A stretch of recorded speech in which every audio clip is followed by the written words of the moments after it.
আলোচনার শেষ বক্তা ছিলেন মাননীয় আইনমন্ত্রী।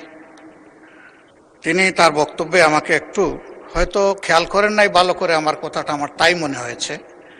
ইন্টেনশনালি উনি বলেছেন এটা আমি মনে করি না। আমি যা বলেছি তিনি এর বাইরে গিয়ে একটু আমার সম্পর্কে বলে ফেলেছেন। গতকাল যে এজেন্ডাটা আমরা উত্থাপন করেছিলাম এটা ছিল মূলত গণভোট এবং গণভোটে সংস্কারের যে প্রস্তাব গিয়েছিল এর আলোকে যে পরিষদটা গঠন হওয়ার কথা সেই পরিষদের সভা আহ্বান সম্পর্কে এটাই ছিল মূল নোটিশের বিষয়বস্তু। এক পর্যায়ে মাননীয় স্বরাষ্ট্রমন্ত্রী একটা প্রস্তাব এনেছে। এই প্রস্তাবে আমার বক্তব্যে আমি রেসপন্স দিতে গিয়ে বলেছিলাম, যেহেতু আলোচনাটা হয়েছে সংস্কার পরিষদের উপর, যদি এইটাকে কেন্দ্র করে কোনো কমিটি, বিশেষ কমিটি গঠন হয় তাহলে আমরা ইতিবাচকভাবে সেটা ভেবে দেখব। এবং একই সাথে বলেছিলাম যে সেখানে সরকারি দল এবং বিরোধী দল থেকে সমান সংখ্যক সদস্য নিলে এটা অর্থবহ একটা কমিটি হিসাবে রূপ নেবে বলে আমরা বিশ্বাস করি। যেহেতু আমরা এখানে এসেছি সংকট নিরসনের জন্য, সংকট তৈরির জন্য নয়। এর উত্তরে তিনি তার কথা বলেছেন। আমার বক্তব্য যেহেতু আগে হয়ে গেছে বিষয়টা আমি ক্লারিফাই করলাম। কিন্তু যেহেতু এটা জন আকাঙ্ক্ষার বিষয়, গণভোটের বিষয়, প্রায় 70% মানুষের রায়ের বিষয়, আমরা প্রত্যাশা করেছিলাম যে আপনার মাধ্যমে প্রতিকার পাব এবং সিদ্ধান্তের জন্য আমি আপনাকে আহ্বান জানিয়েছিলাম। কিন্তু কোনো সিদ্ধান্ত হলো কিনা আমি বুঝতে পারি নাই। এই বিষয়টা আপনার কাছ থেকে আমি স্পষ্ট জানতে চাই। ধন্যবাদ মাননীয় স্পিকার। মাননীয় বিরোধী দলের নেতা, কালকের প্রস্তাবটি ছিল একটি মুলতবি প্রস্তাব।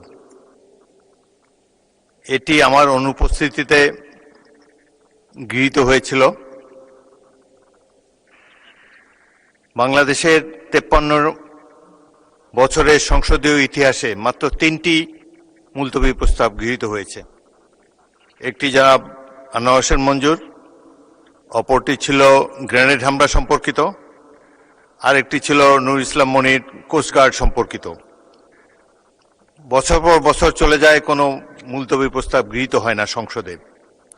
তারপরেও প্রাণবন্ত আলোচনার জন্য ডেপুটি স্পিকারের সভাপতিত্বে মুলতবি প্রস্তাবটি গ্রহণ করা হয়েছিল। এই আপনি জানেন যে যেই সমস্যার সমাধান আইন প্রণয়নের মাধ্যমেই কেবল করা যায় সেটি নিয়ে মুলতবি প্রস্তাব হতে পারে না। তারপরেও উদারভাবে বিরোধী দলকে কথা বলার সুযোগ দেবার জন্য এটি গ্রহণ করা হয়েছে। আরও একটি আমি বলতে চাই, এই সম্পর্কিত আরও একটি মুলতবি প্রস্তাবের নোটিশ আজকে আমরা বিবেচনা করব। আপনাদের মধ্যে যদি কোনো কথা বলার বাকি থাকে, আমি বলেছিলাম যে বাকি কথা হলে আগামীকাল হবে, আজকেও আপনারা যদি প্রয়োজন হয় সেই নোটিশটি সম্পর্কে যখন আলাপ আলোচনা করব, আপনাদের আরও যদি বক্তব্য থাকে কথা বলার অবারিত সুযোগ আপনারা পাবেন। এটি একটি জাতীয় সমস্যা, যত গুরুত্বপূর্ণ বিষয় আছে আমরা আশা করি ট্রেজারি বেঞ্চ এবং বিরোধী দল মিলে খোলাখুলিভাবে কথাবার্তা বলে সংসদে প্রাণবন্ত আলোচনার মাধ্যমে আপনারা সিদ্ধান্ত নেবেন, সেই সুযোগ আপনাদের রয়েছে। এটি মহান হাউস অব দি পিপল, আপনারাই ডিসাইড করবেন রুলস অফ প্রসিডিওর অনুসারে আমরা যাতে পরিচালিত হতে পারি। তো আমি বলেন। প্রতিকার চেয়েছিলাম। এ বিষয়টা কোনো দলের সাথে সম্পর্কিত না। যে বিষয়টা নির্বাচনের আগে সরকারি দল বিরোধী দল সবাই একমত হয়েছিলাম, এর সপক্ষে কথাও বলেছি, ক্যাম্পেইন করেছি। আমরা প্রতিকার যে পেলাম না, এতে আমরা না, এতে দেশবাসীর তাদের রায়ের প্রতিফলন হলো না, মূল্যায়ন হলো না। আমরা বিরোধী দলে বসে এই অবমূল্যায়ন আমরা মেনে নিতে পারি না। এই জন্য তার প্রতিবাদে আমরা ওয়াক আউট করছি। মাননীয় বিরোধী দল নেতা, আপনি আমার বক্তব্য তো সম্পূর্ণ করতে দিলেন না। আমি আপনার পুরো বক্তব্য শুনেছি। আপনার ওয়াক আউট করা আপনাদের অধিকার, কিন্তু আমি বলতে চাই যে আজকে একটু পরে আরেকটি মুলতবি প্রস্তাব বিবেচিত হবে। সেখানে আমার মনে হয় যে আপনি আপনাদের প্রশ্নের উত্তর পেয়ে যাবেন এবং সেখানে মন খুলে আপনারা আরও কথা বলতে পারবেন। সুতরাং আমার অনুরোধ হলো আপনারা ওটা শোনেন, তারপরে যদি ওয়াকআউট করতে পারেন প্লিজ ফিল ফ্রি। তবে প্রস্তাবটির ভাগ্য কি নির্ধারণ হয় সেটি আপনি দেখার জন্য একটু অপেক্ষা করে দেখতে পারেন।